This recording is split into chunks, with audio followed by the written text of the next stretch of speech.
Olá, meu nome é Dionésio. Vou tocar uma música que se chama Deus é Maior.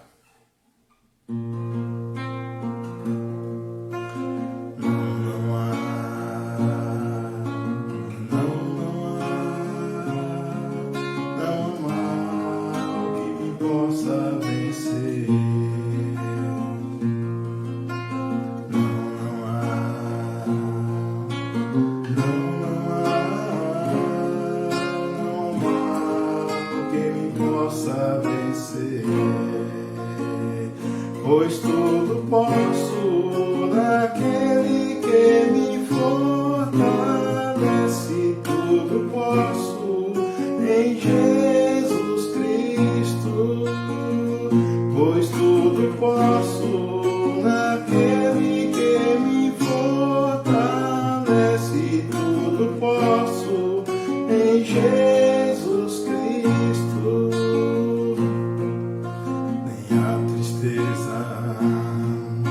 Nem mesmo a dor poderá superar o amor de Deus.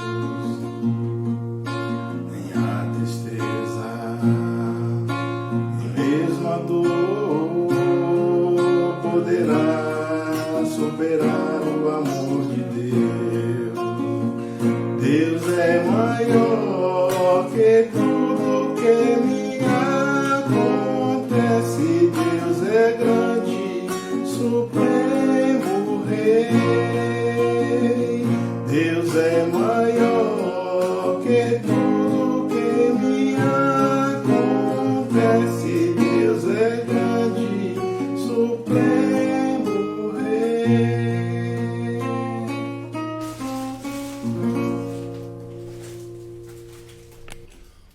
Olá, boa noite a todos, sejam todos bem-vindos no Grupo Gafta. É uma alegria, mais uma vez, estar com você. Você que está pelo Facebook, pelo Instagram, sinta-se todos convidados no Grupo Gafta. Esse grupo é um grupo de apoio às famílias toxicômanos e alcoolistas, onde que a gente tem um privilégio e um orgulho de trabalhar com as famílias. E muitas vezes as famílias vêm até o Grupo Gafta totalmente desanimada, não está acreditando mais. Aí a gente tem profissionais, pessoas qualificadas para ajudar você. A gente está fazendo esse trabalho já tem mais ou menos mais de 20 anos. E a gente tem uma equipe de profissionais que está ajudando esse trabalho maravilhoso que acontece todos os domingos aqui no Sindicato dos Metalúrgicos, das 9 às 11, e todas terça-feira lá no Eldorado. No Eldorado, toda terça-feira, às 19h30. A gente tem uma equipe de profissionais que acolhe as famílias, que atende. A gente tenta fazer o melhor para ajudar a família. Às vezes, as famílias não acreditam. Onde que o profissional, ele dá esse ânimo, faz a pessoa olhar para dentro dele. Aí tem dado resultado. Eu coordeno esse grupo com orgulho. Sou uma pessoa também que estou em busca da minha recuperação. Hoje, tudo que for falado aqui, eu espero que seja para a honra e glória do Senhor. Eu não estou só nesse projeto. Eu tenho uma equipe que me ajuda. Meus irmãos, se você está precisando de ajuda, não tenha vergonha. Aquela pessoa que abaixa a cabeça, fica com vergonha, essa pessoa a dor vai ser maior. Não deixe buscar um grupo de autoajuda nos momentos difíceis.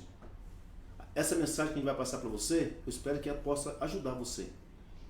Todo encontro do Grupo Gafta, a gente tem a palavra do Senhor, para a gente entender que sem Deus não é nada. O dependente químico, quando vai para a comunidade, ele sai de lá querendo evangelizar até o cachorro. Porque lá na comunidade ele aprende isso. Mas só que ele começa a participar no grupo, mas não vai para a igreja. Aí a gente fala que é um tripé. Você tem que ter cuidado físico, do emocional e da espiritualidade. Se você cuidar só da parte emocional, fica desequilibrado. Então você tem que manter no equilíbrio. E o Grupo Gafta, a gente tenta fazer a pessoa manter nesse equilíbrio. Todo encontro do Grupo Gafta, a gente lê a palavra do Senhor. Hoje quem vai ler a palavra pra gente vai ser meu irmão Edilson. Edilson, boa noite. Seja bem-vindo, irmão. Boa noite, Paulo, né? Boa noite, meus irmãos, vocês que estão aí nos acompanhando aí pelo Instagram, pelo Facebook, né? Mais uma vez aí nessa 12ª, né? A gente já tá perdendo as contas, né? Mas glória a Deus que nós estamos aqui, né? Para poder levar um conteúdo para vocês aí, para nós, né? Para nós aprendermos cada vez mais, né? E para nós partilharmos a palavra hoje, né? Quem quiser acompanhar, está no Evangelho de João, capítulo 3, versículo do 16 ao 18. Evangelho de João, capítulo 3, versículo do 16 ao 18. Porque Deus amou o mundo tanto que deu seu Filho único, para que todo aquele que crer nele não morra, mas tenha a vida eterna. Pois Deus mandou seu Filho para salvar o mundo e não para condená-lo. Aquele que crê no Filho não é julgado, mas aquele que não crê já está julgado porque não crê no Filho único de Deus. Palavra da salvação. Glória a vós, Senhor. Então a palavra do Senhor hoje, né, ela vem falar do envio de Deus, né, que Deus enviou o seu Filho como prova de amor ao mundo. Ele não veio para condenar o mundo, pelo contrário, ele veio para salvar a todos que estão neste mundo. Ou seja, Deus ele não faz distinção, ele não escolhe aquele, este ou outro, ele quer a todos, né? Esta foi a maior prova de amor de Deus, né? O Deus Pai enviou o seu Filho Jesus. E a prova do amor de Jesus, né, que ele ficou aqui na terra, né, fez milagres, ensinou as pessoas, ele, vamos dizer assim, né, ele treinou pessoas para levar a sua palavra adiante. A sua maior prova de amor foi o envio do Espírito Santo, logo após que ele morreu e ressuscitou. Então, aí nós temos três figuras, né? O amor do Pai que gerou o Filho, e o amor do Filho que gerou o Espírito Santo. E aí nós completamos, né, as três pessoas que formam um só Deus. O Deus que é Pai, o Deus que é Filho, o Deus que é o Espírito Santo. Ou seja, é a trindade do amor que nós estamos falando aqui, né, durante os últimos encontros da Palavra de Deus, né, que vem falar sobre exatamente isso, é o amor. O amor que Deus tem pela humanidade, ele deu seu Filho. O amor que Jesus tem pela humanidade, ele enviou o Espírito para nos dar força, nos dar sabedoria, nos dar todo o entendimento, todos os seus dons, para que a gente possa conviver aqui na Terra. Então, o mistério, né, da Santíssima Trindade, ele se resume nessa palavra simples, que é o amor. É o amor de Deus para conosco. Então, essa é a mensagem, né, que nós queremos dizer nesse dia de hoje, né? Porque muitas vezes a gente quer entender, né? Como assim Deus é Pai, Filho, Espírito Santo ao mesmo tempo? Se nós compreendemos o amor que Deus tem para conosco, nós compreendemos totalmente esse mistério do Deus Pai, do Deus Filho, do Deus Espírito Santo. Se resume tudo no amor. Beleza, Paulo? Muito obrigado, Adilson. Amor, ele é um remédio. Eu agradeço pela confiança, Edilson. Todos os domingos o Edilson está fazendo essa qualidade no Grupo Gafta. A gente só tem que agradecer pela confiança. Meus irmãos, você que entrou agora aí no Instagram, pelo Facebook, nós somos do Grupo Gafta, o Grupo de Apoio às Famílias. Eu me chamo Paulo Sérgio. É uma alegria estar aqui, por quê? Porque eu sou um adicto em recuperação. Olha a responsabilidade que eles me deram. Cuidar de famílias, cuidar dos profissionais que vêm nos ajudar. Esse trabalho do Grupo Gafta, as pessoas às vezes falam assim, mas o cara entrou nas drogas, é difícil sair, é uma doença. Sim, é uma doença. E o tratamento não precisa de remédio. O tratamento por dependente químico não precisa de remédio. A gente respeita que quem precisa tomar um medicamento, que às vezes ele já tem uma comodidade, precisa, mas assim, o tratamento do dependente químico, do alcoólico, é você participar, você admitir. É que nós estamos fazendo aqui. Você conversa com o pessoal do AA, dos grupos de autoajuda, eles conseguem a recuperação partilhando, admitindo, entendendo. Então isso aqui é uma caixinha de remédio que às vezes o cara acha que só tomar um medicamento vai resolver. Não. Você vai para a comunidade, às vezes precisa tomar um medicamento, se ele passa no psiquiatra, não, ele tem uma comunidade, precisa de um medicamento. Mas não é o medicamento que vai fazer você parar de usar droga, não. É a partilha, é participar. E o Grupo Gafta tem um privilégio de ter profissionais que estão acreditando no nosso trabalho. Desde quando iniciou a nossa live, cada domingo um tema e um profissional. Isso é carisma. Isso é carisma. Isso é carisma, você convidar um jovem para vir aqui todos os domingos falar da palavra de Deus e lançar essa palavra para aquelas pessoas que estão precisando. Então, desde já, eu agradeço você que está nos acompanhando. Tem pessoas de Minas, né, de Caratinga, minha tia sempre está acompanhando. A Patrícia, lá do Rio Grande do Norte, sempre está acompanhando. A Maria, lá do Ceará. Isso é privilégio. Tem pessoas fora do país, amigos da gente, que estão sabendo do nosso trabalho, que tem famílias passando por isso, está acompanhando o trabalho do Gafta. Isso é rico demais. Então, estar aqui hoje com vocês é um privilégio. Nessa segunda parte, quem vai estar com vocês agora é duas profissionais. Eu espero que vocês faz pergunta. O Edilson vai estar na parte técnica, mas a Kátia, minha esposa, e a Dani, psicóloga Dani, ela vai estar aqui falando com você. Meus irmãos, pergunte. Se não dá para perguntar tudo, fica dúvida, pega o contato, entre em contato com os profissionais. Nós estamos aqui para ajudar você. Então, Deus que abençoe vocês. Eu espero que, eu sempre falo, tudo que eu falo, que seja para a honra e glória do Senhor. Não é a minha honra. Nossa, o Paulo é um anjo, o Paulo faz isso. Sem Deus, eu não sou nada. E é por isso que eu estou aqui. Deus que abençoe a cada um de vocês. Então, já prepara, convida os profissionais para estar vindo aqui para falar com vocês. Ok?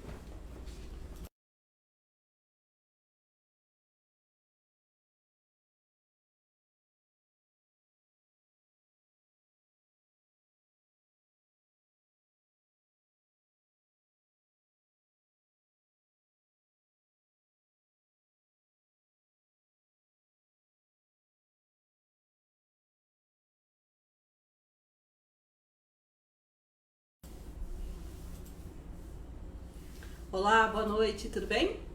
Bem-vindos, né? Mais uma vez ao Grupo Gafta. Meu nome é Kátia Lopes, eu sou pedagoga, orientadora social. Também agora estou me formando, Dani. Até que enfim, né? Tô psicóloga, estou agora em agosto, se Deus permitir, estou pegando agora o CRP. E também fiz um curso muito bom sobre certificado, né?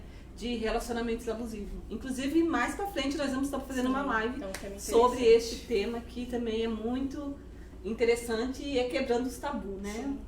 Hoje nós vamos quebrar o tabu realmente, porque hoje as pessoas bebem, né? Tem muitas pessoas que são dependentes, mas eles não gostam de falar sobre o assunto. A gente fala que fica na negação. Né? Então hoje a Daniela, ela é psicóloga clínica e ela vai partilhar um pouquinho do seu conhecimento falando conosco sobre relacionamentos voltado à dependência do álcool. Isso.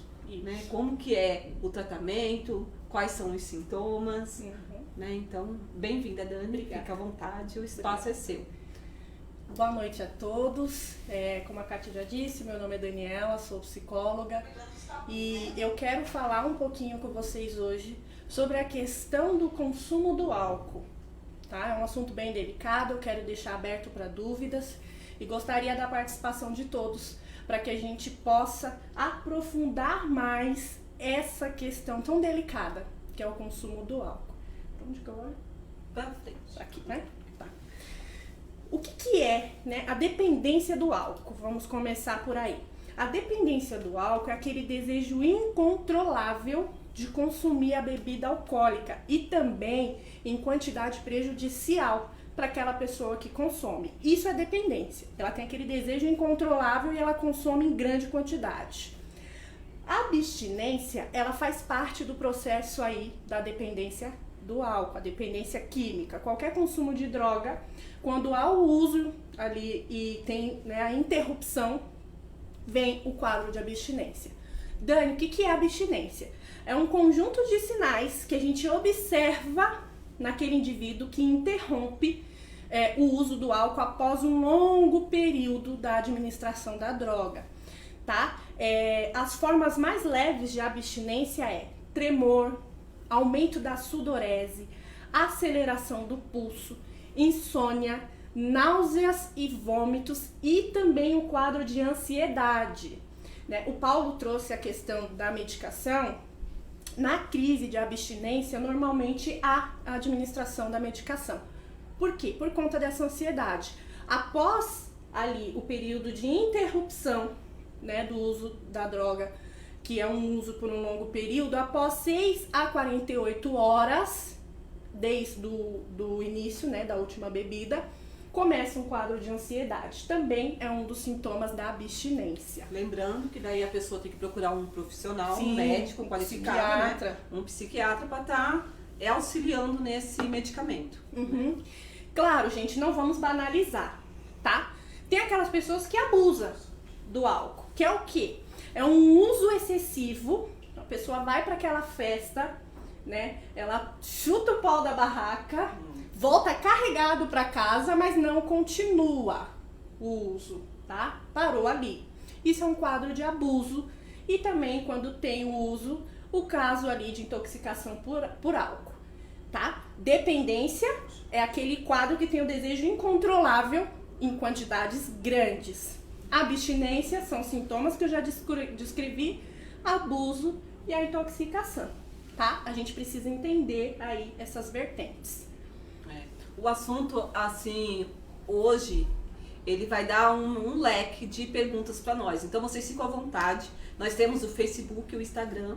Para quem está chegando agora, esse é o Grupo GAFTA, né? Um grupo de apoio às famílias toxicômanos e alcoolistas. O Grupo GAFTA, ele acontece aqui em Piraporinha e também no Eldorado, dia de domingo e terças-feiras.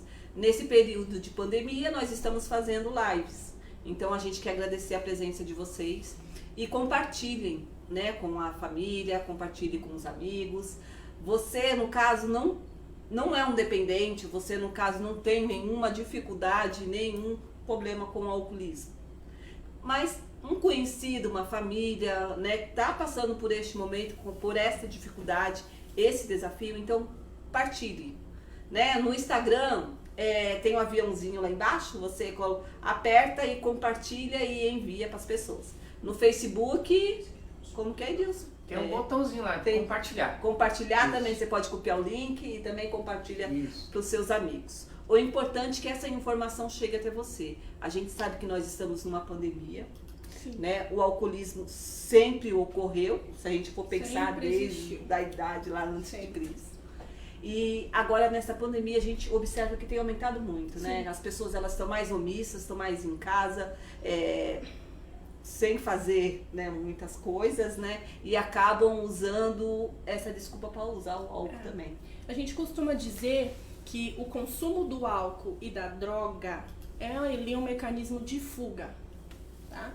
Aquele indivíduo tem um emocional, tem uma psique mais fragilizada e o ver ali na droga, no consumo, na administração do álcool, por exemplo, como uma fuga para aquela situação que ele não consegue lidar, aquele desafio, aquele problema que desestabiliza. Então, recorre ao uso para fugir daquele momento ali, porque a gente sabe que é levado a uma outra realidade, né? Ali o estado de uso não condiz ali com a realidade, né? É um estado de embriaguez. Então, nesse momento de pandemia, onde lhe é tirado toda aquela rotina ativa, todos aqueles compromissos, aquelas responsabilidades e se coloca dentro de casa, é visto ali como uma maneira de se distrair em alguns momentos. E a gente sabe que no primeiro gole que tudo começa. Nós não estamos aqui banalizando, falando, você que bebe, né, toma uma cerveja de vez em quando, com os amigos, você vai se tornar um dependente químico, Sim, né, sim. um alcoólatra. Não, a gente está falando dos processos. E eu vou falar exatamente disso um pouquinho Perfeito, mais à frente, perfeito. para que as pessoas entendam quais são os fatores que vão contribuir. Como diz a minha amiga Cileide, ela fala que todo mundo pensa que o alcoólatra é aquele carinha que tá ali do outro lado da rua, caído no bueiro e o cachorro tá lambendo a boca dele. Não. Só aquele que é o alcoólatra, o alcoolista. Gente, mais à frente eu vou explicar pra vocês que não, tá? Aquele cara que tá caído do outro lado da rua e o cachorro tá lambendo a boca dele, ele começou com um gole. Dani, por que que ele tá lá caído e outros não? Vocês vão entender por quê, tá bom? É importante a gente entender que tem alguns modelos aí de dependência, tá? Entra ali o modelo moral. O que que é o modelo moral? Eu já ouvi muita coisa nesse modelo moral. É aquele que o dependente se explica como fraco, como sem força de vontade, aquele que se vê como safado, vagabundo. Que mais, Kátia? Já ouvi pudim de pinga. Que mais, Kátia? Aqui. Muitos. Noia, né? Aquele que não quer saber de nada com nada, quer a vida fácil, né? No modelo moral, é aqueles termos que fazem com que o dependente ele se coloque numa situação humilhante, vamos dizer assim, né? São termos que ninguém gostaria de ouvir e normalmente vem daquelas pessoas que não entendem o que está acontecendo e a gente vai entender um pouquinho mais pra frente, tá? O modelo como doença é aquele que o drogadicto ele não tem controle sobre o vício, tá? Normalmente pelos médicos, né? Chega lá no hospital, na consulta, e aí é visto como doença, tá? Então tem o modelo moral como doença e o da dependência física. Dependência física é a síndrome de abstinência. E eu vou falar pra vocês que ela é tão perigosa quanto todo o restante que eu vou falar. Mais à frente a gente vai falar um pouquinho sobre a abstinência. Ô Dani, a gente vê muito isso, né? Porque eles falam assim, tem a droga ilícita e a não lícita, né? Sim. E a gente vê que em muitos casos o álcool ele é a porta de entrada, né, para as outras drogas. Sim. Né? E o álcool tá, né, se a gente for olhar no CID, ele tá como transtornos, né? Então ele entra assim como uma droga que é uma doença crônica, não tem cura, né? Mas as pessoas hoje, elas bebem socialmente, né? Uhum. Socialmente. Sim. Né? E elas vão se agravando cada vez mais nesse caso. A gente observa que tem muitos adolescentes que começam pelo álcool. E eu vou explicar por quê. Isso mesmo. Tá? Eu vou entrar agora nesses fatores, Kátia. Vamos entender aqueles fatores que podem contribuir ou não para que uma pessoa se torne um dependente químico. Gente, não vamos generalizar, tá? Há as exceções? Há. Tá? Há pessoas que entram todos nesses fatores e não desenvolvem a dependência química, tá? Eu vou dar o exemplo do meu marido, que eu sempre dou, né? Ele tem o histórico de alcoolismo nos pais. A mãe dele veio a falecer por conta do consumo do álcool e o meu marido não tem vício, ele não bebe, ele não fuma, não usa nenhum tipo de droga. Dani, mas ele entra nesses fatores. Ok, ele é uma exceção. Mas o que é mais inteligente, tá? O mais inteligente é você apertar o botãozinho e correr o risco desse botão não voltar aqui na sua cabeça ou você não apertar. Na minha casa não entra álcool. Na minha casa não tem essa de tomar um vinho, porque eu sei do histórico e eu sei o quanto é perigoso apertar o botãozinho lá e ele não voltar. Então a gente tem que pensar o que é mais inteligente. O Grupo GAFTA tem tentado aí trabalhar na prevenção, justamente nesse sentido. A demanda que a gente recebe é muito grande do tratamento. Por que a gente não trabalha a prevenção? É o que o Grupo GAFTA também tem batido na tecla, né? Vamos pensar aí de uma forma que seja mais assertiva e te traga o mínimo de prejuízo possível. E é o que a gente tem observado muito também no Grupo GAFTA, nas famílias e roda de amigos, que o álcool, ele é assim, você é tipo uma rede, né?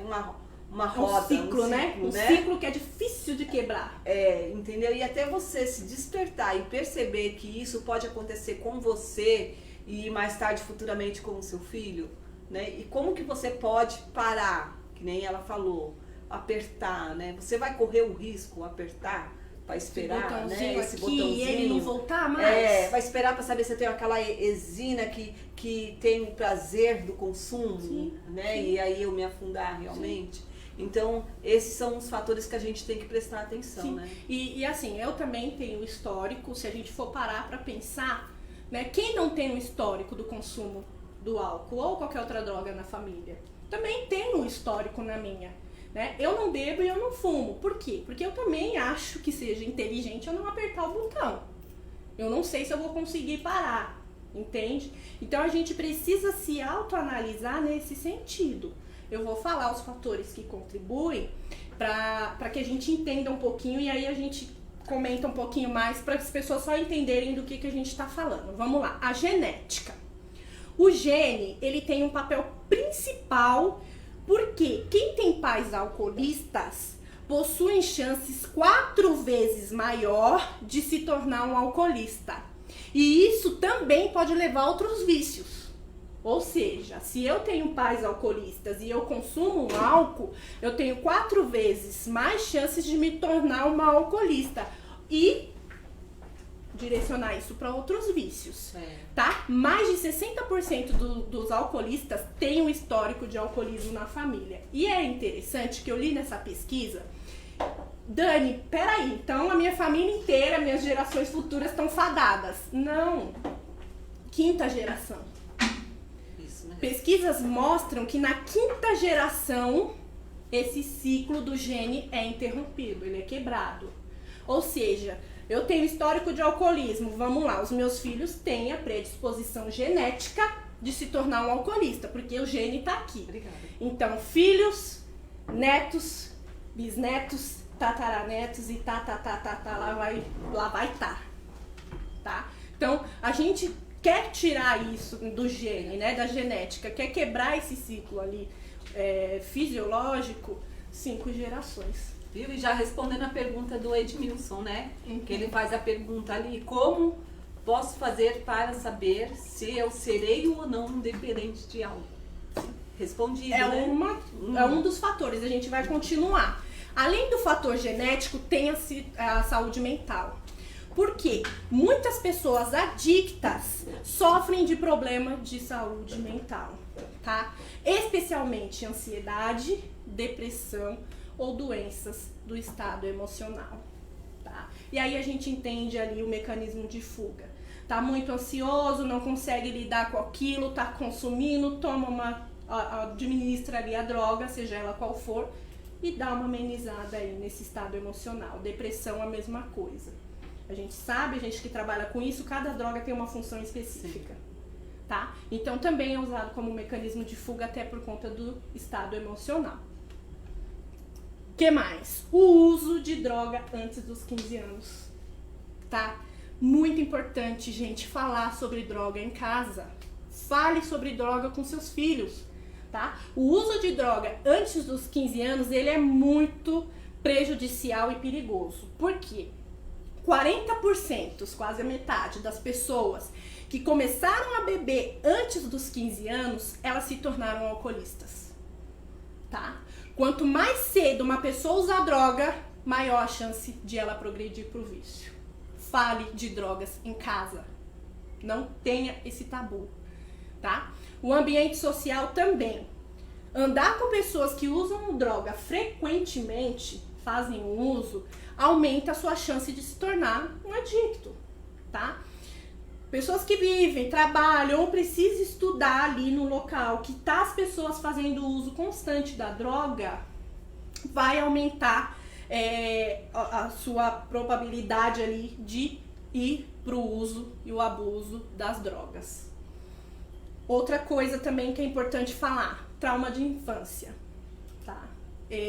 Cientistas provaram que crianças abusadas, rejeitadas ou que convivem com conflitos de famílias persistentes, elas moldam ali a química do cérebro e elas consequentemente, vão se tornar mais vulneráveis para a adicção.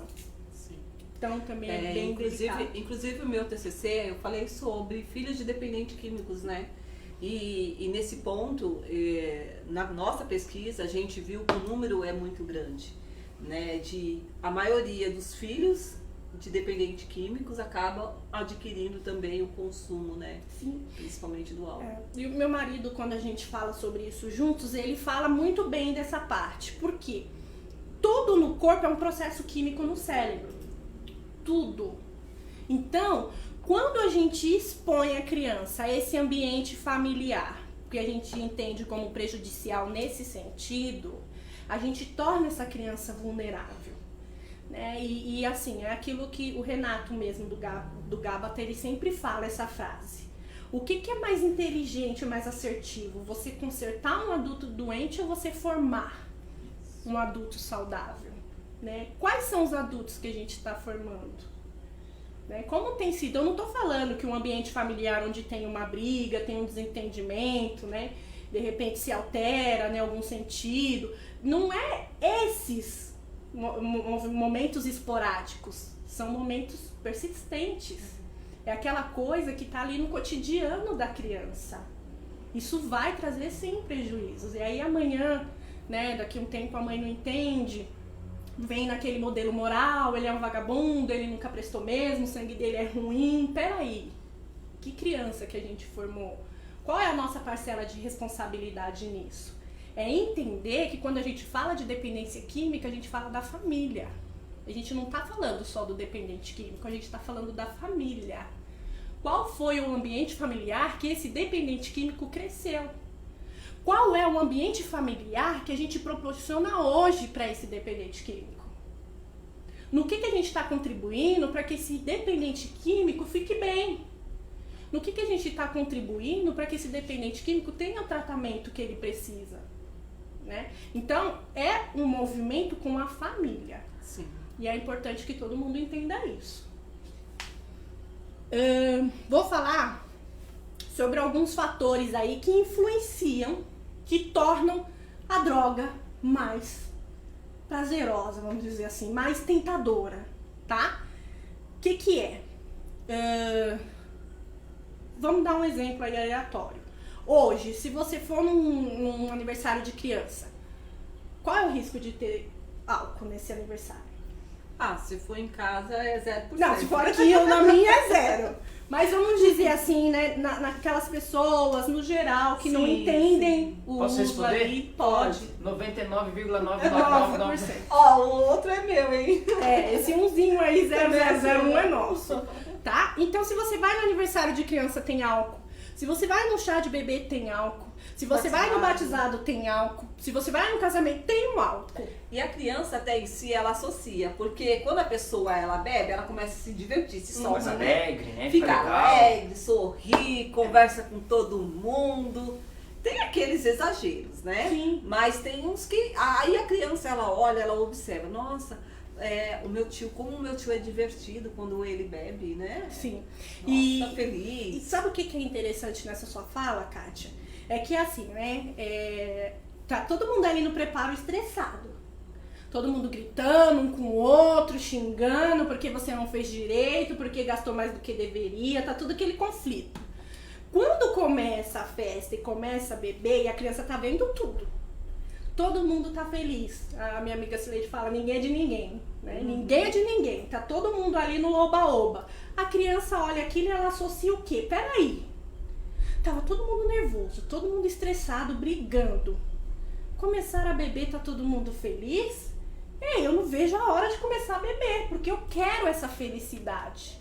Então o álcool hoje, o que a gente tem colocado na cabeça das crianças, a gente não, né, Kátia? O que as pessoas têm colocado na mente das crianças é que álcool é sinônimo de felicidade. E aí você quer perceber a imagem que você tá passando do álcool pra família, é aquelas crianças que você vê que pega a latinha de cerveja, vira o guaraná, porque os adultos não deixam a criança beber, e ela fica na festa bebendo guaraná dentro da latinha de cerveja. Por quê? Porque na mente delas, aquele líquido faz marcha. E é bem assim, né? Eu trabalhei um bom tempo como orientadora social numa instituição, e lá eu conversava com grupos de crianças e adolescentes. E a gente sempre falava sobre a prevenção do álcool, sobre a prevenção de drogas. E as crianças de 8, 9, 10 anos, ali de um grupo de 300 alunos que eu atendia, a maioria deles, eu vou falar que acima de 50%, eles já experimentaram o álcool. E é um risco muito Sabe, grande. bem simples. Um restinho que sobrou na latinha de cerveja. Um restinho que sobrou no copo. Ou o pai que pede, a tia que pede pra criança Pegar. ir lá pegar. né? É a mesma coisa o cigarro, a bituca que caiu no chão, o pai e a mãe que manda o filho acender o cigarro, fazer. né? Eu adquiri o vício do cigarro dessa maneira. Ir lá acender o cachimbo para minha avó, Sim. né? Então E são foi coisas uma- que. E assim, a gente não pode condenar esses pais, esses avós, porque eles não tinham Não. esse conhecimento que vocês estão tendo. Às vezes é um movimento ali automático, nem percebe. Só que a gente precisa tomar consciência. E a gente nem quer que as pessoas se culpem por Sim, isso, né? sim. Fala, eu sou culpada por meu filho hoje ser um dependente. Sim. Não, a gente não quer que você se culpe. É uma conscientização. Sim, para que esse ciclo se quebre. Tomou a consciência de que, né, alguns comportamentos, algumas atitudes, decisões não foram assertivas, quebra o ciclo. Passa o conhecimento adiante, fale para os filhos, fale para os netos, fale para os sobrinhos, para a família. Para quebrar ciclo, tem que trazer a consciência, tem que ter conhecimento. Kátia, eu consigo mudar algo que eu não conheço? É impossível. Se não tá aqui na consciência, eu não vou mudar. Até então, se não tá na consciência, tá tudo certo. Então, o nosso trabalho, o trabalho do Grupo Gafta é fazer vocês trazer a consciência. Trouxe a consciência, a mudança. Sem condenação, sem culpa, né? sem extremos, Sem sem julgamento. punição. Não é essa a intenção do Grupo Gafta. A nossa intenção não é condenar pessoas. A nossa intenção é quebrar esse ciclo, essa dinâmica da dependência química. A missão do Grupo Gafta é ajudar pessoas, ajudar famílias a formar adultos saudáveis. E isso leva tempo. Então, tenha consciência, tenha o conhecimento, passe a mensagem à frente. Esse é o objetivo. Tem uma pergunta que geralmente foi feita ali, né? Não vou falar quem é a pessoa, mas muitas pessoas falam, né? Ah, mas eu sempre cuidei do meu filho, né? Sempre tive boas companhias, né? Aí quando chega no assunto, eu falo assim, que as más companhias levam a pessoa à dependência química.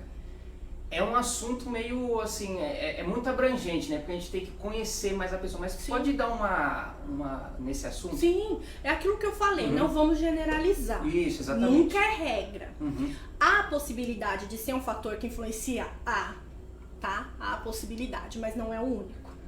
Tem outras coisas aí envolvidas, tá? A gente precisa entender quem é esse indivíduo e o que o levou a isso. É uma das possibilidades, sim, tá?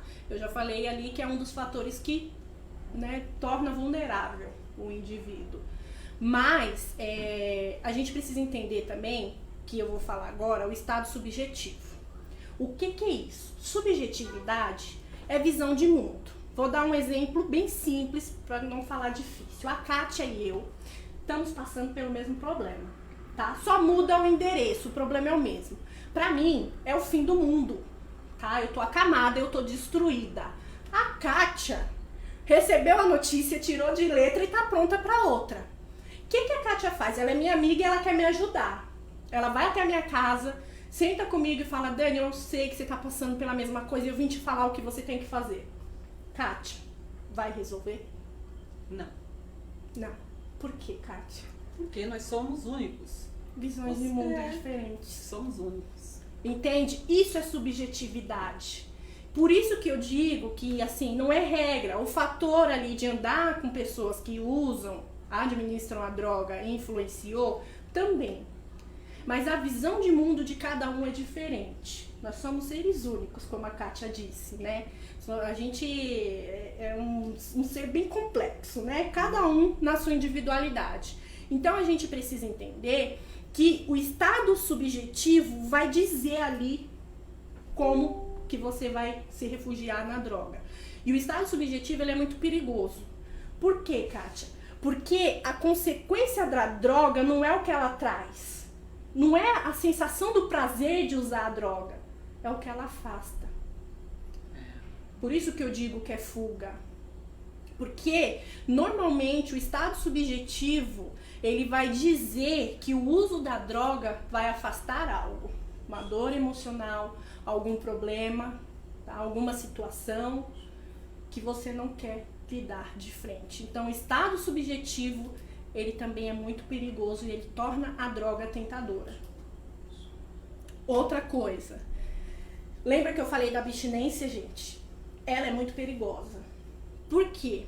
Porque a síndrome de abstinência são sintomas desagradáveis. Quem é que quer sentir tremor, sudorese, palpitação, né, crise de ansiedade? Ninguém quer. O que ela faz com que o indivíduo recorra? A autoadministração da droga. Então, a síndrome de abstinência, ela precisa ser tratada. Quando nós do Grupo GAFTA falamos que precisa de internação, é porque a gente conhece o quão perigosa é a síndrome de abstinência. Quando ela vem, se a pessoa tá ali sozinha, não, eu dou conta, vou ficar 1 mês sem beber, e ela começa a sentir essas crises aí, esses sintomas físicos da abstinência, ela auto-administra a droga. E aí ela fica nesse ciclo. Tentou parar, veio a crise, administra a droga. Só hoje, vou beber porque eu tô tremendo muito, mas eu não vou beber mais. Amanhã ela tá tremendo de novo. E vai ficar nesse ciclo até ela fazer o tratamento da maneira adequada. Tá? Vamos falar agora de alguns problemas que a gente identifica no tratamento da dependência química. Eu atendo no consultório pessoas que têm aí, né, esse quadro aí, esse diagnóstico da dependência. E o que normalmente nos atendimentos individualizados essas pessoas trazem? Eles buscam apoio emocional, normalmente a família já está cansada, normalmente a família já está adoecida, e esse apoio emocional eles encontram no consultório, né? A gente não conhece, a gente não convive com aquela pessoa e a gente está ali num ambiente acolhedor, sem julgamento. A gente está ali para ajudar aquela pessoa. Então eles buscam esse apoio emocional. Eles relatam pra gente uma história de vida bastante conturbada. Lembram que eu falei da subjetividade? Às vezes a esposa, ela vive em função do vício. Às vezes não, ela vive, né? Ela vive em função do vício. O marido atrasou, ela quer saber se ele tá bem, se ele tá vivo, se ele tá machucado. O marido saiu, falou que ali já volta, ela tá preocupada se ele tá gastando dinheiro da conta, que precisa pagar a semana que vem. E sem falar os sintomas que vai aparecendo nela, né? Sim. O coração fica acelerado, dá palpitação, Dá dor. Ela adoece. Adoece. Eu costumo dizer que o codependente ele adoece 2 vezes. Por quê? Porque ele não tá sob o efeito de drogas e ele vive em função do vício. Gente, quem quer viver em função do vício de outra pessoa? Isso é de adoecer. Essa esposa não quer viver em função do vício do marido dela, mas ela tá tão doente quanto ele. Né? Então a gente precisa entender que essa história de vida conturbada aparece no discurso do dependente químico no consultório, mas é porque ele tem uma visão de mundo distorcida por conta do consumo. Ele sempre está ali no efeito do álcool, né? Então ele vai ver uma realidade à sua maneira, tá? Eles têm muito ressentimento. O processo de liberar perdão tá lá na literatura dos 12 passos, né? A gente sabe que eles guardam muito, se ressentem muito, e é importante o processo de liberar perdão. E também tem algumas questões que o psicólogo trabalha, que são as crenças, que eu já vou falar, que é muito importante falar das crenças, que são crenças errôneas. Eu vou explicar pra vocês já já. O que a gente trabalha? Conscientização. Lembra que eu falei? Se não trouxer a consciência, não tem como mudar nada. Então, o psicólogo, ele trabalha essa conscientização.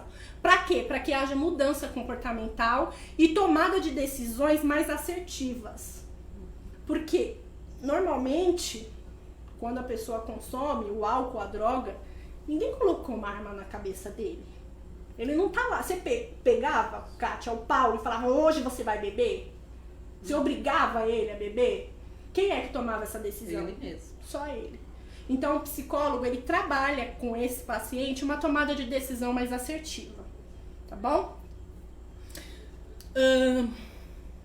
Agora, gente, se tiver dúvida, pode ir O pessoal falando. pode ir perguntando ali. Tem bastante, hein? Que senão eu vou Tem falando, eu vou muitas falando. perguntas, então não tem, Tá, eu já tô acabando, tá? Sim, tem algumas perguntas ali, né, que o Eugênio, né, ele fala no meu caso, né, ele acredita que um dos fatores que levou ele na dependência do álcool foi a timidez, Uhum. né, que você comentou Gente, também. que é importante, Eugênio, né? Eugênio? É isso Edmilson? Eugênio. Eugênio, quando a gente está sobre o efeito ali, o uso do álcool, cai a capacidade crítica. Como você tinha timidez, né? Você tinha aquela vozinha sua interior que sempre te restringia de fazer algo, de falar algo, de ter qualquer atitude que você considerava ou julgava ser a melhor naquele momento. Quando você consome o álcool, essa vozinha se cala. E aí você passa a fazer tudo aquilo que você não fazia sóbrio. Lógico que isso é um estado ali prazeroso. Até porque você quebrou barreiras ali, superou obstáculos e desafios que você não conseguia sóbrio. E aí começa aquele ciclo. Foi um dos fatores que influenciou, não só esse. Né? Eu acredito que tinha mais coisas aí por trás e talvez esse tenha sido ali a pontinha do iceberg, né, que a gente fala, mas por trás, né, Eugênio, um iceberg tá lá a pontinha, lá no oceano, né, aquele blocão de gelo. Quando você se aprofunda para olhar o iceberg, ó, tem muito mais por trás disso. Então a gente precisa entender quais são, né, esses fatores. Você já começou bem, já está se autoanalisando, se autoavaliando, se vendo, né, nesse histórico aí, nessa história de vida e está percebendo aquelas questões que te levavam a consumir. E começar esse processo de mudança. Dá para quebrar ciclos? Sim. Dá para mudar de vida? Sim. Ninguém tá fadado a nada. Tudo, a chave tá aqui, ó. Tá aqui. Se trouxe a consciência, tem o conhecimento e buscou as ferramentas certas para lidar com isso, dá para mudar uma história de vida, sim. Eu sempre falo que o importante não é a forma que você começa, né? Tem gente que começa todo gás, todo vapor, chega no final da maratona nem termina. Calma, né? Eu acredito que o importante é a forma que você termina. A gente tem os percalços, a gente tem os desafios, a gente tem as nossas dores, tá querendo desistir, mas tá ali. O importante é como você termina. Aí o Edmilson, ele pergunta assim, né? Subiu? Por quê? Como posso fazer? Por que o dependente? Ah, tá. Porque o dependente nunca assume que ele é um dependente. Ele fala que ele para quando ele quiser e assume o algo. Muito boa, amor. Nós vamos entrar aqui agora, tá, Edmilson? Que são as crenças. O que é crença? É aquele pensamento, é aquela visão que a pessoa tem de si e do mundo que está enraizado. Isso é crença. Também dá para mudar, tá? Meu marido fala muito bem de crença, ele explica como ninguém e é um assunto para outra palestra. Mas crença, pensa assim comigo, Edmilson, é aquela visão que você tem de si, do mundo. Por mais que as pessoas falam que você tá errado, você tá equivocado, mas você tem aquela ideia convicta. Isso é crença, tá? Por que o dependente químico fala que ele não precisa e quando ele quiser ele para? Crenças errôneas, tá? Olha, vou dar um exemplo. O paciente aceita lá o tratamento, entra na clínica, fica num ambiente protegido, mas não aceita o tratamento em si. Não se compromete com a mudança. Por que, Edmilson, que você acha que isso acontece? Se faz uma ideia assim, Kátia, tem uma visão de o cara entra na clínica, ele não aceita, não se compromete com a mudança ali, não aceita por inteiro o tratamento. Ele aceitou ir pra clínica, mas não se comprometeu com o tratamento. Por quê? Qual é a crença que esse cara tem? Um dependente falou dela, eu nem precisei responder, ele sozinho falou. E tem muitas crenças, né? Uma das crenças é que quando eu quiser parar, eu paro. O cara tá ali, a gente fala dando migué. Ele tá ali porque a esposa pediu. A esposa chegou nele e falou, você vai ou acabou o casamento. A mãe também pode ter falado pro filho, ou você vai pra fora de casa. E aí, vai se tratar ou você quer do jeito ruim? O cara vai pra E ele não vai, naquele momento ele não tá indo por ele, não. Na verdade. Nem no momento. Ele tá com essa crença. Indo. Quando eu quiser eu paro. Eu vou porque ela tá me enchendo o saco. Mas quando eu quiser eu paro. Né? Eu não é o álcool que me controla, eu controlo ele. Eu vou, às vezes o cara pensa também, eu vou lá que eles vão me ensinar como, né, como controlar isso aí, porque dá pra beber sem chegar nesses estágios loucos. E cara, isso é uma crença errônea, que a gente trabalha assim ela no consultório. Outro exemplo, o paciente aceita ficar lá no ambiente protegido, lá na clínica, ele aceita parcialmente o tratamento, né? Ele admite que tem um problema e ainda entende que ele pode contornar sem abandonar o uso da droga. Ou seja, né, ele acha que pode beber uma cerveja e parar, mas ele não tem esse controle. A pessoa, para chegar a ser internada numa clínica, ela já perdeu o controle. Essa pessoa que chegou na clínica é aquela que apertou o botãozinho e não consegue voltar. Precisa de ajuda. Então, isso também é uma crença errônea que a gente trabalha no consultório. Outra crença errônea: o paciente pode envolver-se de maneira obsessiva com o programa terapêutico. É aqueles caras do extremo. Ele é obsessivo com o tratamento, ele é obsessivo com o time, ele é obsessivo com o partido político, ele é obsessivo com a igreja. Tudo ele faz no extremo. Gente, uma mãe boa demais, presente demais, ela é ruim. E uma mãe ausente demais também. Tudo tem que ter equilíbrio. Tem que ter um equilíbrio, né? Falando em equilíbrio, tem alguém perguntando sobre esse equilíbrio. Sim. Ele fala: pessoas que têm dificuldades para equilibrar suas emoções estão mais dispostas a se tornar independentes? Desculpa, eu não entendi a pergunta. Pessoas que têm dificuldade para equilibrar as suas emoções, elas são mais expostas para se tornar independentes. Ela não consegue ter esse equilíbrio com suas emoções. Então, Hoje, gente, é o que você acabou de responder. tudo tem que ter um equilíbrio. Vou dar um exemplo clássico. Psicóloga Daniela Dourado. Eu estava numa palestra do AA, no Grupo Gafta.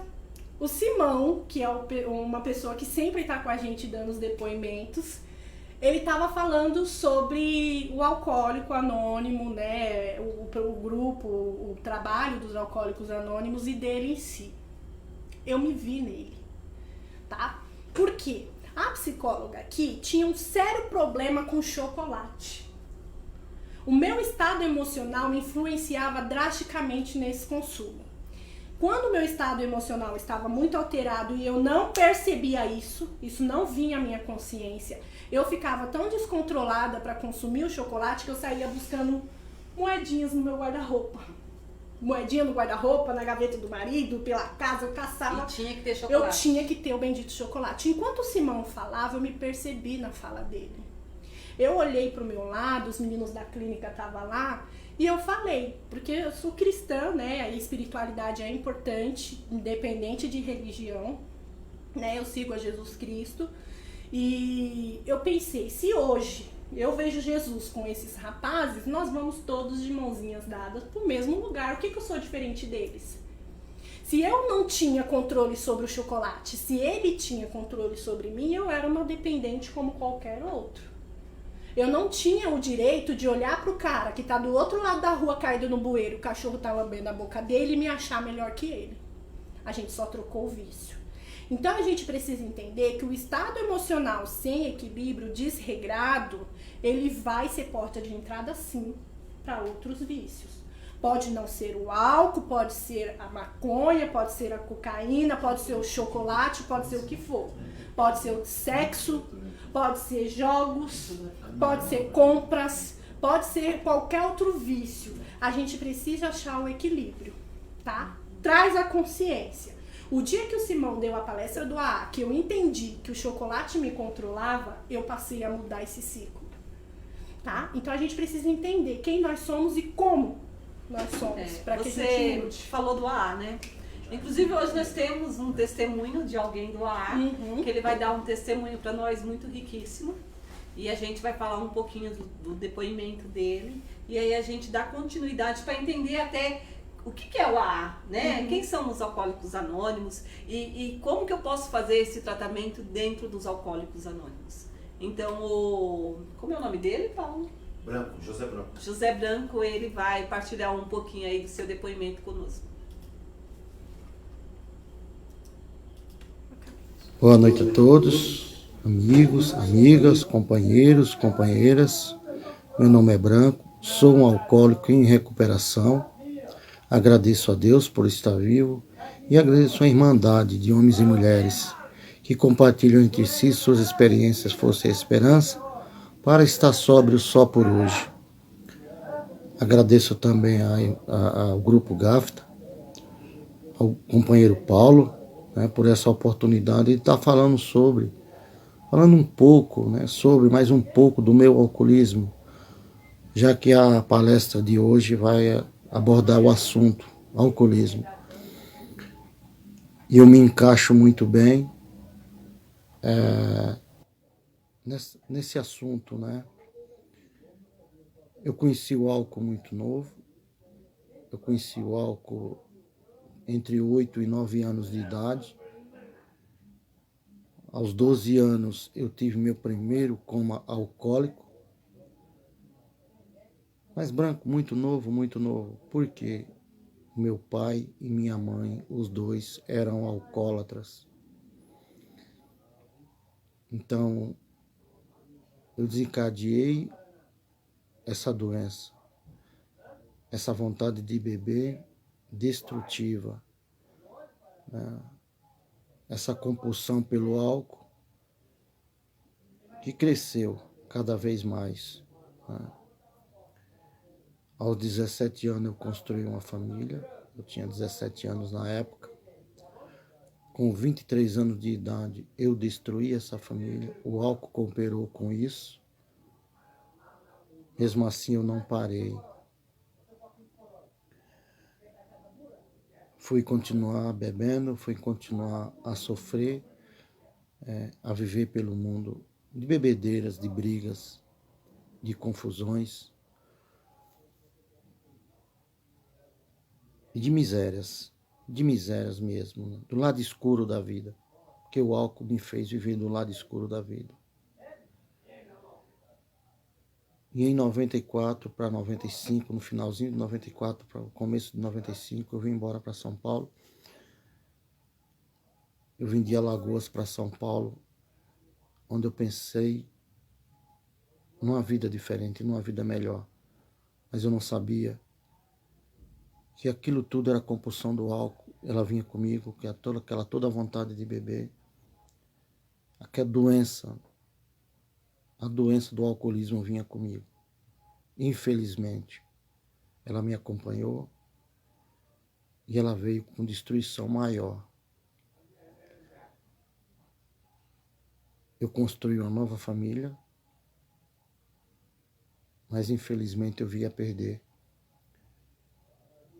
Fiz outras escolhas, fiz mais uma escolha na minha vida. Porque eu falava que eu bebia quando queria e parava quando queria. Eu bebia com o meu dinheiro, eu trabalhava para beber. Então ninguém podia falar nada porque eu estava bebendo. Então eu fui uma escolha de morar na rua. Eu fui uma escolha de viver na bebedeira. Pois bem, perdi a família e perdi o emprego. Fechei as portas do emprego para mim. E fui viver na rua mendigando uma dose de cachaça, né? Para um e para outro. Em uma bela noite, eu estava na beira de uma avenida bem movimentada aqui em São Paulo, na galera, no meio de um pessoal que também fizeram escolhas de estar usando as drogas de preferência dele, o álcool, outras drogas. E eu fui acordado com alguém me chutando, mandando eu sair dali, pois eu não era digno de estar ali. Eu não era digno de estar naquele meio. E eu tive que levantar, eu tive que sair dali, infelizmente. Mas pela minha graça e pela graça de Deus, pela minha felicidade, eu procurei ajuda, me indicaram um grupo de anônimos, e onde eu fui, e onde eu cheguei nesse grupo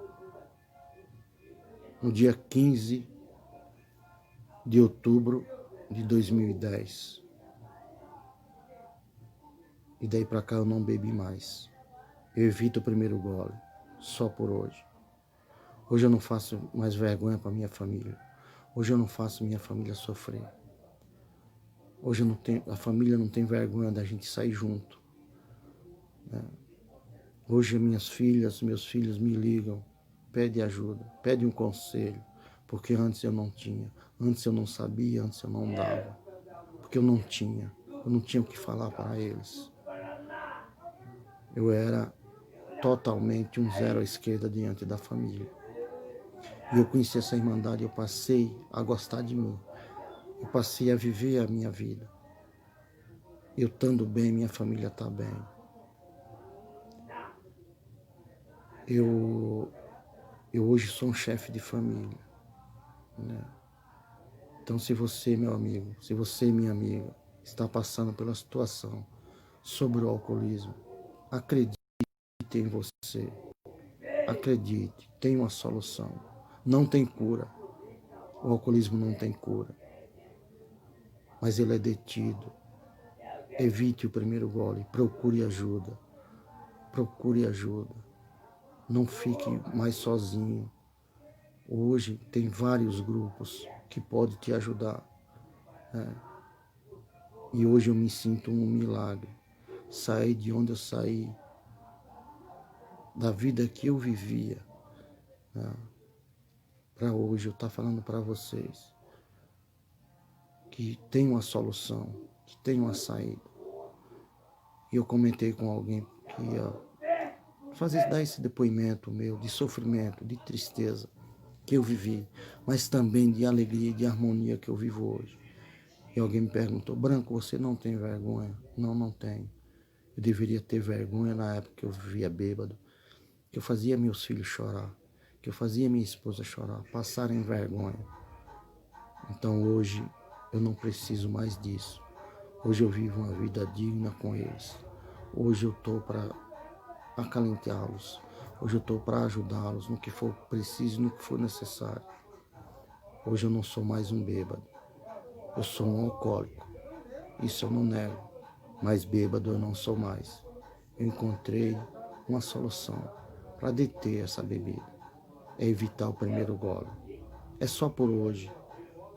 Amanhã eu não sei. Mas eu não vivo o dia de amanhã.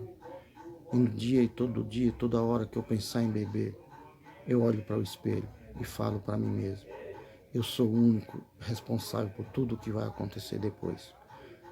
Eu sou o único responsável pela tristeza que vai acontecer sobre a minha vida. Eu agradeço de coração. Não sei se serviu para alguém, mas com certeza para mim está servindo. Porque agora, nesse momento, eu não pensei em voltar a beber. Tenha certeza que você não está mais sozinho. Acredite. Acredite em você. Se dê uma chance.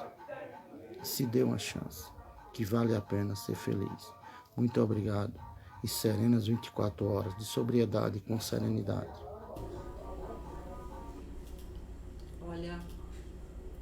Olha, muito bom, viu? Obrigada, viu, Branco, pelo depoimento.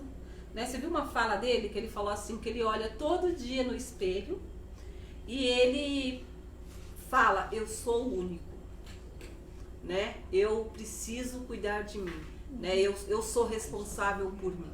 Então, isso, a fala dele é forte, né? Ele tem a convicção realmente que ele é responsável pelos atos dele e ele teve que tomar consciência sobre tudo isso que ele contou, sobre essa história até chegar realmente na dependência, até chegar no AA. Sim. Então, o AA, ele é uma grande ponte, né, de recurso para você entrar para o tratamento, realmente. E a gente vai ver isso em todos os depoimentos, conscientização.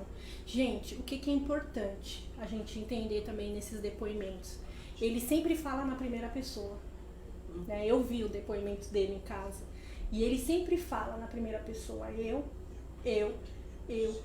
Sabe quando você percebe que a pessoa tá recaída? Quando ela fica muito na terceira. Sim. Porque ele isso, porque ela aquilo. Eu porque vou parar porque ela eu quer. vou beber porque ela me tirou do sério, eu recaí por ele, né? Eu tô usando por causa que eu me perdi o emprego, Sim. que eu não tenho, né? É sempre a terceira pessoa. Então, esse processo do eu é um processo de conscientização. E é isso que o psicólogo trabalha no consultório com o paciente, primeira pessoa. É isso que o AA trabalha com as pessoas que vão até lá, primeira pessoa. Tomada de decisão. É esse ser único, né? Conscientização. Esse ser único, gente, também tem muito a ver com a espiritualidade. Uma espiritualidade fortalecida, ela tem um poder gigantesco. A gente vai tirar a dúvida de uma pessoa que enviou exatamente sobre isso. Eu vou só finalizar aqui e a gente retoma na pergunta. Era a pergunta do Eugênio, não era? Edmilson. Do Edmilson, tá. Voltando aqui para a questão do tratamento psicológico, o que é necessário para que haja sucesso, para que haja realmente um tratamento eficaz? Abstinência total. Tá? Nós do Grupo GAFTA, nós não trabalhamos com redução de danos, né? Que eu bebo 1 engradado por dia, começa a beber meio, depois diminui para 4, 3, 2, 1. Não, o Grupo GAFTA... No gatilho você vai... O Grupo GAFTA é abstinência total, tá? Porque a gente acredita nessa metodologia e é o que tem dado resultado para nós, tá? Então, o psicólogo ajuda ali o paciente nesse processo de conscientização e da abstinência total, tá? Para atingir a abstinência total, tem que tratar a crença errônea. Tem que tirar aquela crença de quando eu quiser eu paro. Tem que tratar aquela crença errônea de que, eu bebo uma garrafa e eu vou parar por aqui. Quando apertou o botão e tá com dificuldade de sair, que chega ao estágio de ir parar numa clínica, esse cara não tem mais controle. É abstinência total, tá? O papel do psicólogo nesse processo é ajudar a pessoa a tornar consciente todos aqueles estímulos que faz ele responder com o uso da droga. Se o que te faz responder com o uso da droga é que você tá vendo o seu ambiente familiar como hostil, como restritor de liberdade, com falta de amor, porque às vezes o familiar, os codependentes que a gente diz, ele dá amor para essa pessoa, né? Essas pessoas envolvidas são cuidadosas, se preocupam com aquela pessoa que faz uso da droga, mas na visão de mundo dele, não, é totalmente o contrário. O psicólogo ajuda nesse processo de identificar quais são esses estímulos e ressignificar, trazer um novo significado a isso, para que ele consiga tornar consciente tudo isso e fazer uma autoobservação nos comportamentos, na tomada de decisão, né? Igual o Branco falou. Eu sei que eu sou único, eu tomo as decisões corretas, as certas, assertivas, e é assim que ele tem levado adiante o tratamento. Então, o papel do psicólogo nesse processo é exatamente esse, um processo de mudança, de ressignificação, tá ali atrelado à mente. Ok? Ok. Eu vou parar por aqui, tá? Eu quero agradecer, a gente vai para as perguntas, se der tempo ainda. Quero agradecer a todos, gratidão imensa por me ouvirem. Tô aqui na torcida, né, numa vibração positiva, em oração a Deus, para que essa mensagem chegue àquelas pessoas que precisam e que ajude. Se ajudar uma pessoa, para nós não tem preço, tá? Verdade. É algo assim que para nós vale muito a pena, não tem a ver com números, tem a ver com pessoas. Então, se ajudar uma pessoa pra gente já valeu a pena. Lembrando que o Grupo GAFTA, ele não tá aqui para te julgar, né, para te inibir, te rotular. O que a gente quer realmente é trazer um pouquinho de conscientização, né, e trabalhar realmente com a família.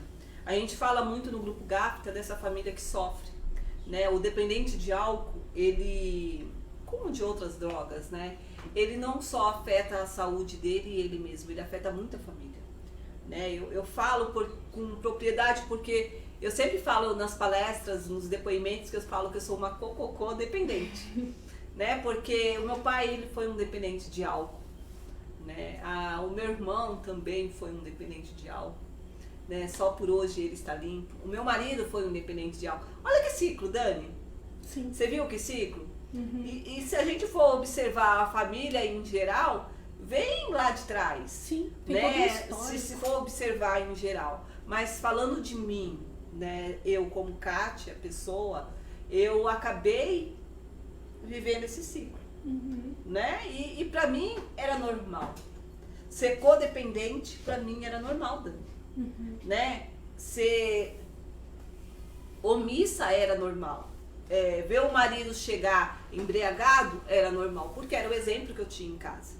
Então, isso só mudou quando eu tomei a conscientização, quando eu me percebi como pessoa, quando eu quis mudar, quando meu marido mudou e a partir dele eu quis mudar. Né? Eu acho que é muito importante a gente falar sobre o assunto. Sim. Hoje as pessoas, elas estão sim falando, mas é preciso quebrar o tabu, Dani. Falar realmente, falar sobre os assuntos que vocês estão vendo que estão acontecendo na casa de vocês. Gente, nós estamos numa pandemia. Nós estamos ficando muito tempo em casa. Muitas coisas estão acontecendo. Então a gente não pode deixar. A gente não pode parar e achar que tá tudo bem. Né? A gente tem que conversar sobre o assunto, sim. Em certos pontos tá tudo bem, né? Sim. Você quer dormir até mais tarde, 1 dia, 2 dias, tá tudo bem. Né? Você tá em casa, Sim. você Não quer tá fazer... trazendo outros prejuízos. Né? Mas é você se observar até quando você está se prejudicando, até quando você está prejudicando o outro. É esses gatilhos que a gente quer que toque você. Se eu estou fazendo tudo isso, não estou prejudicando a mim mesma, ou não estou prejudicando as pessoas que eu amo, que estão ao meu redor, tá tudo bem. Exatamente. Né? Agora, se você está vendo que está prejudicando, você se vê dentro desse ser único, desse ser aí dentro desse mundo. Então, observe, né? Peça ajuda, né? O Grupo Gafta tá aí no Facebook, no Instagram. Você pode mandar mensagem para nós, a gente vai procurar de alguma forma tentar ajudar vocês. Né? Tem os profissionais, tem terapia hoje que dá para fazer online. Né? Então, buscar Porque ajuda não tem terapêutica. desculpa, Né? Tem os grupos de autoajuda que estão fazendo pelo Zoom. O AA mesmo está fazendo pelo Zoom. Se você quer acompanhar o grupo AA, entrar dentro dessa irmandade que eles falam, né? Pede para nós o link do Zoom, a gente acaba mandando para vocês. Acontece todos os dias que acontece, né, Paulo? Todos os dias. Todos os dias acontece o AA. O Grupo Gafta está aqui todo domingo. Né? Dia de terça-feira, agora o Carlos Kugit, nosso psicólogo do Grupo Gafta também, ele está dando uma palestra, uma live, falando sobre alguns passos dentro do amor exigente. Sim. Então, é muito interessante. Terça-feira às 20 horas. Terça-feira às 20 horas, Carlos Kugit, você entra lá no Facebook dele, ele vai estar também tentando compartilhar um pouquinho do seu conhecimento de alguma forma. Isso, gente, é tratamento, né, Dani? Nós estamos dando todas as oportunidades e ferramenta, possibilidades isso. de tratamento. O que a gente precisa entender? Que buscar ajuda não é fraqueza, tá? Esse é um tabu também que tem muito na questão da dependência, né? A gente trabalha muito a questão do sigilo justamente por isso. Porque, infelizmente, as famílias, as pessoas envolvidas entendem, né, que é uma fraqueza, que é algo vergonhoso de alguma forma, e às vezes nem querem que saibam, né, que estão ali com a gente.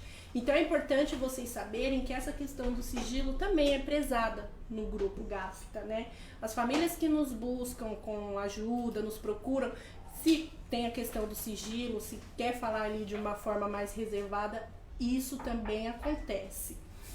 Sem querer te cortar, tem uma fala aqui no Instagram que eu acho que é bom partilhar, que fala da dor do outro. É bom a gente ter essa empatia e a família que está nos assistindo, é bom ela também ter essa empatia, se colocar no lugar do outro. É muito importante. Tem uma fala aqui que fala que a pessoa está sentindo saudades do grupo do Eldorado. Aqui em casa todos bebem. Minha família sabe do meu problema. Com drogas e tudo isso que você falou é verdade. Estou em recuperação. Dá até vontade de beber. O que posso fazer? Olha, ele tá gritando, gente. É um grito.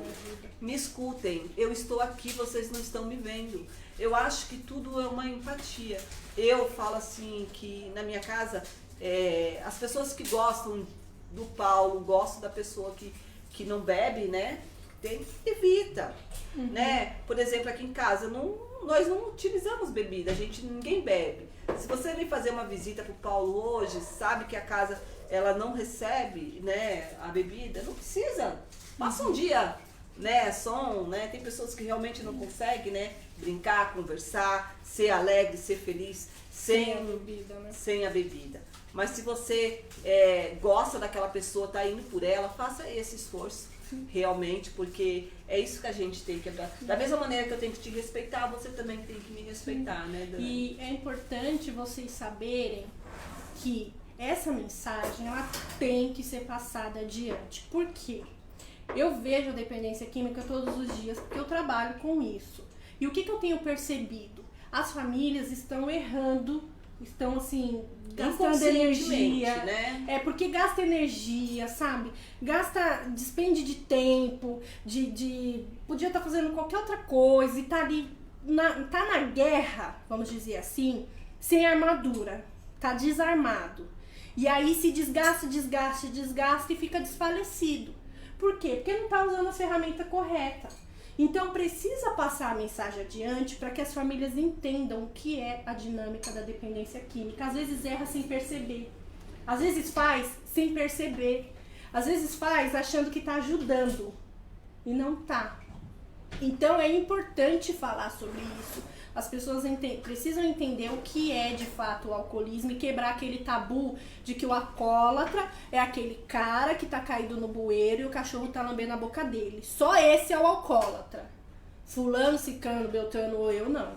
Não, gente, a gente precisa entender o que de fato é o alcoolismo. Vamos falar da pergunta do Edmilson? Edmilson, né? Isso. Qual que é a pergunta? Tem duas ali. Uma ele é perguntado. É uma pessoa que bebe pouco quase todos os dias. É considerado alcoolista? Depende, tá? Tem uma dose aí semanal que é tolerável, tá? Segundo a Organização Mundial de Saúde. Eu não tenho o número certo, mas se eu não me engano são 14 doses por semana. Só que não é 14 doses, gente, 14 latinhas.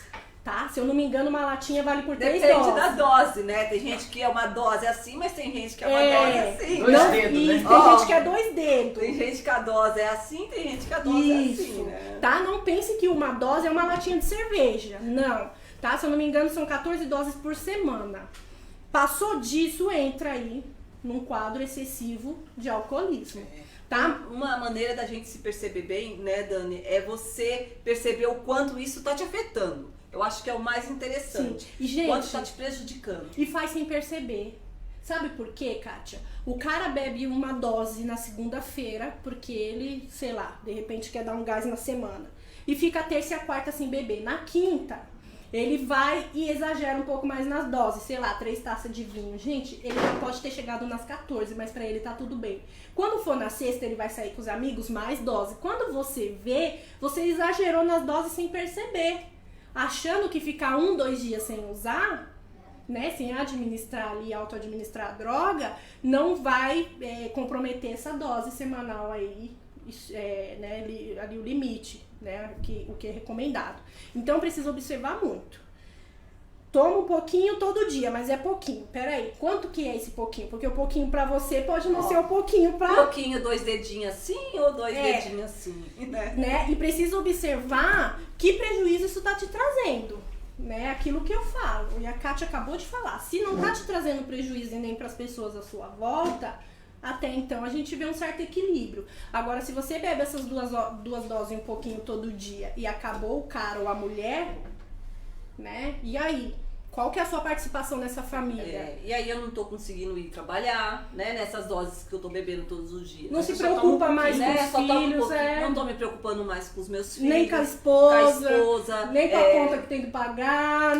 O cara tá ali fisicamente, tá? Ele tomou as 2 doses, perdeu total, né? Pra dar uma relaxada e o resto pode cair à sua volta. Peraí, né? Lembra que eu falei de equilíbrio? A gente precisa ter um até equilíbrio. quando você vai estar se enganando, né? Porque a gente se engana muito. Né? Mentir pra mentiroso, né? Acha que se engana. Mentir pra mentiroso. Venhamos e convenhamos. Então, a gente precisa achar o equilíbrio. É aquilo que eu falei, se tem um histórico, se tem aqueles fatores que influenciam, né? Se autoanalise, até onde vale a pena, né? Qual é ali o exemplo, o legado, a história que a gente quer passar para esses filhos para que eles tomem decisões mais assertivas futuramente. Então, a gente precisa se autoanalisar. Se pra você tá tudo bem, tá tudo certo, a gente não vai condenar. Não é esse o papel do Grupo GAFTA. A gente não vai julgar, a gente não vai condenar. A A gente só quer que vocês tragam a consciência, lembra? Conscientização daquilo que é mais assertivo para você e a sua família. Se no seu ponto de vista tá tudo certo, tá tudo bem, o Grupo Gafta vai respeitar. Se você achar que não e quer mudar, quer tomar decisões mais assertivas, nós estamos aqui para isso. Para finalizar, que nosso tempo já foi, ter uma religião ajuda o dependente químico? Muito. Muito, muito, muito. Por quê? Tá? O Paulo falou lá no começo, somos um ser físico, mental e espiritual. Físico, saúde, tem que estar com a saúde em dia, não tem pra onde correr. Mental, porque tem emoção, tem sentimento, tem sensação, não adianta, não tem pra onde correr. E espiritual. A espiritualidade, gente, é uma virtude. Um ser humano que tem uma espiritualidade nutrida, ele tá mais propenso a superar a situação de estresse. Ele tá mais propenso a superar um quadro de depressão. Ele tá mais propenso a superar um quadro de ansiedade. Por quê? Quando a gente fala de espiritualidade, a gente fala de fé. O que é fé? É uma visão otimista, é uma visão positiva, é uma visão de que tudo vai dar certo, porque você confia nesse poder superior. E você acreditando que tem um ser lá em cima, acima de você, né? Esse poder realmente, né? Que tudo você não pode. É, né? porque uma das Muito características do dependente químico é a arrogância. sim. Primeiro passo do AA é o quê? Jogar a toalha. Tá? Então, assim, se você tem essa mentalidade de que tem alguém acima de você, que você não é toda essa coisa que você pensa, né? Isso já dá uma quebrada na arrogância. Então, a gente precisa entender que uma espiritualidade normalmente é nutrida aonde? Aonde, Kátia, que as pessoas vão para nutrir espiritualidade? Na religião, tá? Eu não estou dizendo, né, não estou fazendo aí apologia à religiosidade, não é essa a função do psicólogo. Mas o ser humano em si, ele nutre a espiritualidade na religião. Né? A gente, eu sou representante no CRP do Núcleo de Espiritualidade. E a gente bate firme na tecla lá que precisa falar de espiritualidade no consultório. Precisa, Kátia. Porque uma pessoa que entra no consultório e cuida do físico, né, cuida do físico, cuida do mental e o espiritual para ela tanto faz, a gente não tem um tripé fortalecido. Quem aqui já viu um tripé? Se você pôr um tripé no chão e uma das pernas estiver capengando, o que vai acontecer? Vai cair. Então a gente fala assim de espiritualidade. A pergunta do Edmilson é, tá numa religião e com Jesus, né, que se eu não me engano ele coloca Jesus, ajuda no processo de recuperação? Muito. É tão importante quanto as outras áreas. Esse ser superior, né, Precisa. que nós falamos. E isso é muito importante, né? Quando a gente tá dando essas ferramentas, essas dicas, né, é para você se olhar realmente e se perceber. Sim. Você é um ser único. O ser aí da pessoa é você, pessoa.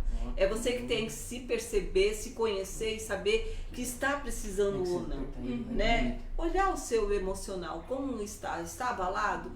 Aonde que eu posso procurar ajuda para mim melhorar o meu emocional? Na terapia, né? Sim. Buscar Num terapia, grupo de ajuda, buscar né? grupos de autoajuda. Uma grande falha de muita recaída, Dani, que eu observo, é esse autocontrole, né? Autossuficiência, Autossuficiência. né? Eu consigo, eu posso. Eu já fiz internação, já fiquei internado, já fiz o tratamento, ficou uns 3, 4 meses no grupo, né, de apoio e tô bem, tô ótimo. E aí parou. E aí acabou o chá, né, que a gente fala, que o Paulo fala nos grupos. O chá já tô Já tô bom, né? E acaba recaindo realmente. Então a gente tem que prestar atenção nesses gatilhos, Sim. né? A codependência, a dependência química, principalmente a dependência química, ela é uma doença crônica, não tem cura, gente. É tratamento. Então você tem que realmente fazer um tratamento constante aí. Busque ajuda. Oração final. A gente quer agradecer, o Paulo já tá falando assim, ó, nos grupos, ele faz assim, Mesma aqui coisa. também. Aonde não estiver, ele tá lá. Parou, chega. Parou, deu um minuto. Então, gratidão para vocês que estiveram aí conosco, participando. Lembrando que terça-feira tem live com o Carlos Kujit. Na quinta-feira tem a pastorada Sobriedade. É só clicar lá no Facebook, Sobriedade Santa. às 19h30. e do Carlos Kujit, terça-feira às 20 horas. Carlos Kujit. A gente vai estar compartilhando também com vocês. Então, Deus abençoe, obrigado por dia de hoje e gratidão sempre. Vamos fazer a oração da sanidade? Sim, vamos. Eu seguro a minha mão na sua e uno no meu coração, para que juntos possamos fazer aquilo que sozinho eu não consigo. Concedei-me, Senhor, a serenidade necessária para aceitar as coisas que não posso modificar, coragem para modificar aquelas que eu posso e sabedoria para distinguir uma das outras. Só por hoje funciona. Força, fé e esperança. O segredo está na próxima. É isso aí. Boa noite.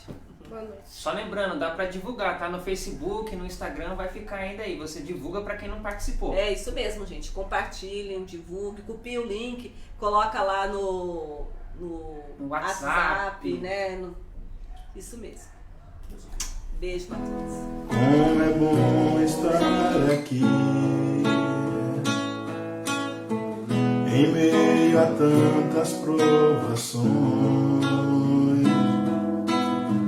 saber que posso confiar em meu Senhor e acreditar. Ele nunca faltará. A tempestade vai passar por sobre as ondas, confiantes andarei.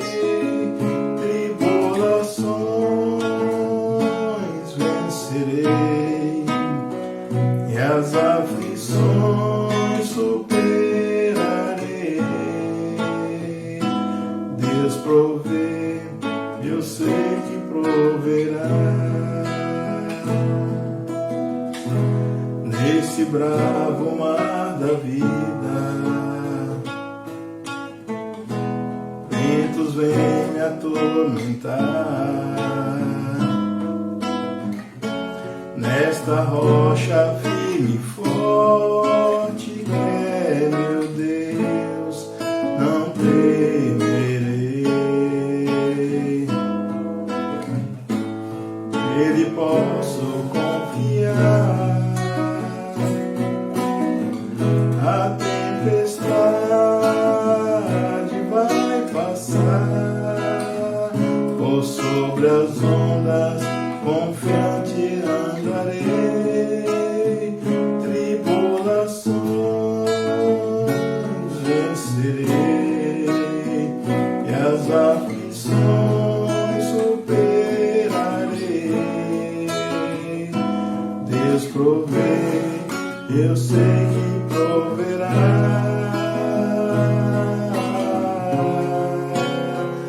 A tempestade vai passar por sobre as ondas, confiante andarei. Tribulações vencerei